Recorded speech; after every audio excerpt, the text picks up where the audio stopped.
with Barnes and Leslie. And I think one thing that's universally true, tell me if you agree, Leslie, we all just want to be a little bit happier. Lots more happier. Our next guest, her name is Marina Cooley. She actually did something about it. She spent a year living in Denmark, and I think goes back and forth between Denmark, and found these happiness principles. And she's going to talk to us about how it changed her life, which I think is so interesting. She's also, I believe, are you at Emory? You're a professor at Emory, right, Marina? That's correct. I'm over at Boyzweta Business School. Man, you sound like a very smart woman. Love that. This class started a TikTok account, amassed 10 million views. Wow. 1.8 million likes in 30 days, which is pretty freaking amazing. So let's get into this thing. So you lived in Denmark? I spend the summer traveling to Denmark and teaching a class called The Happiness Blueprint. And so a lot of my learnings come out of that. So are you from Atlanta? I am from Atlanta. I went to high school in Atlanta, and I grew up listening to 99X. No. And so this is the most full circle moment to be back with you. Wow. Yeah, some people don't call us the blueprint for happiness, but I appreciate that you Thank you. stayed here. Yeah, that's very cool that you were a listener. Awesome. I had no idea. So what made you want to start and go down this quest to find happiness? Probably, a lot of self-exploration. I live in this wonderful city of Atlanta. I have 2 beautiful children. I have a job that is so interesting. And yet, like all of us, I feel very glued to my phone. Now I'm a content marketing professor, so arguably I get paid to be on my phone. Yeah. But, I feel so stressed and twitchy.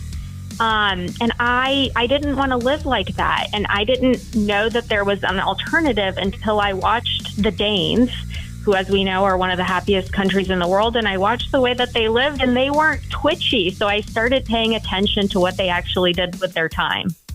Here's one crazy full circle thing. You're talking about how the Danes are so happy. I'll remind you, Leslie and Marina, you may not know, our podcast has been #1 in Denmark multiple times, which is Because we're happy. But that's strange to me that they're filtering in American content to all these happy people. Just want to note that. That's just one of the few countries where we dominate is Denmark. But what is it about, like, when did you first take notice in the Danish people and you're like, oh man, I need to do this, like at the beginning of you kind of understanding it? Honestly, as soon as you land in Copenhagen, you feel a different vibe. Really? People move slower. But I would say the full reality of the way that work-life balance works in Denmark hit me at the end of the workday. So, in the States, work days end at all kinds of different times, and we're always on the road. So it's hard, other than sitting in gridlock on 85, it's hard to know exactly, what the work day is for everyone. But in Denmark, rather than cars, it's bikes. And so if you stand outside at 4 o'clock, you just watch hundreds of bikes hit the bike lanes. And most of the bikes have a little a car seat or a cargo cart attached to them, because those parents are all leaving the office at 4 to go pick up their kids. And once those kids are in tow, family time begins, and family time includes a lot of hobbies. So the average Dane is a part of 2 or 3 hobbies or clubs, as they call them. I mean, these people are working to live. And it's really beautiful. We're talking to Marina Cooley, professor at Emory, who has the blueprint for happiness. Yeah, I was seeing on your socials that you said, I learned that Danes don't ask what you do for work. They ask what you do for a hobby. And you ended up trying 17 hobbies. Wow. Walk us through that. 17? Well, I got back from Denmark, and I knew that it was very easy to go back to my stressed, twitchy behavior of being connected to my phone. And I didn't want to be like that anymore. And so it started off on a bit of a lark. Like the Danes, I started asking people what their hobby was. And the first person I asked was my dear friend and colleague, Professor Ryan Hamilton, who's just a renowned researcher. And he looked at me and he goes, I'm a woodworker. and I said, oh, well, can I come? So I come to this incredible workshop, and we make, I'm not kidding you, we chop down a tree branch and whittle it down to a pasta spoon. And that was the beginning of it all. I just kept asking people, what's your hobby? and ended up trying 17 new things. Rifle through them. Like, what were the things that you're all of a sudden, you had never done these things, and then... I actually can rifle through them. Okay. I did baking, which if you know me, you know that I have no business being in a kitchen. So this was new for me. I did cold plunging, 10 minutes. Ooh, no thanks. Yeah. I made collages. I tried embroidery. I got out on a golf course with a championship golf player.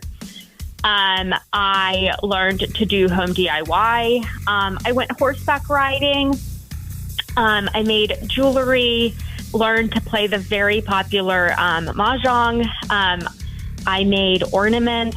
I tried painting and pickleball, pottery, which was so hard.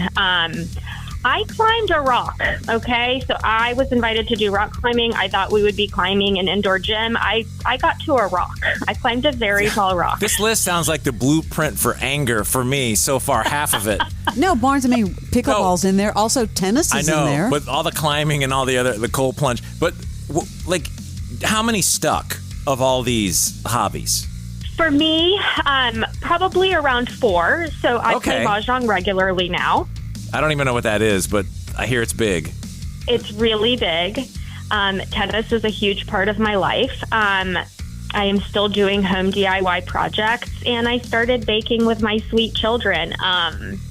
So a lot of them stuck, but I think what was more sticky than the hobby themselves was learning. So you said you would be irritated. Yeah. But I beg to differ. I think you would feel so much more confident and stronger and braver because being a beginner is something we avoid. We hate feeling like a beginner. And when you do it over and over, you learn to trust yourself more. Okay, what example can you give? Marina Cooley, big-time professor at Emory School of Business, la-da-da-da-da. When did you go, okay, this is actually working? Like, what was the moment for you when you adopted this Danish behavior and you're like, voila, it's working? Like, what was that moment?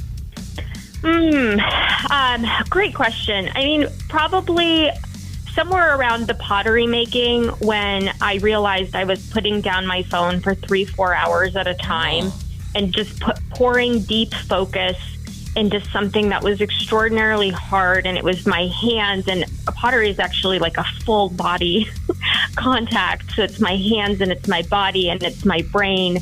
And I'm like not on planet Earth anymore, if you know what I mean. Like, I am in deep flow, and I learned to access that. Even when I didn't have 4 hours, all of a sudden I could make 10 minutes. So a really beautiful moment. It really makes a lot of sense to me because we all hear those phrases when you live to work or when you work to live, and it took you going out of the country to realize that. Talk about how you changed your definition of self-care. Well, self-care is a funny one. I think as a marketing professor especially, I know that self-care has really been hijacked by the beauty industry, and I had fallen for a lot of it. So I was looking at self-care like, ooh, I did a face mask on Tuesday, and oh my God, I'm getting a pedicure on Saturday. And yet I was still my stressed, twitchy self. Once I started defining self-care as hobby, right? And putting down the phone and being all in with like mind and body and hands, I started to actually get the benefits that we mean when we say self-care. Man, this is also interesting. The Blueprint for Happiness, is that a book or anything? Or are you putting a book out? Great question. We have some interest on writing a book. Yeah. But I think for me, it's like a hobby revolution. I think that Americans have an appetite to be happy. I think that with the change, in our relationship with work, the fact that any of us can get laid off at any time, the fact that remote work is making us lonely, I think the time is ripe for Americans to fall in love with things outside of duty. Tell us how we can find you on socials. Yeah, it's interesting. You can find me over on Instagram at Prof. Marina Cooley. And I write a best-selling Substack called Professor Off Duty. Awesome. That's great stuff. It was great to meet you, and that's so cool that you listened growing up to 99X. I love that. Thank you. Love to be with you. Professor Marina Cooley, the Blueprint for Happiness. You are on the original. This is 99X. Hey there. I'm Paula Pant, host of the Afford Anything podcast. I help people make the smartest money decisions possible because let's face it, money's too important to wing it. From investing strategies to economic trends to savvy travel, lifestyle design, and beyond, we're in this journey to financial independence together. Remember, you can afford anything, just not everything. So, afford anything. Follow and listen on your favorite platform.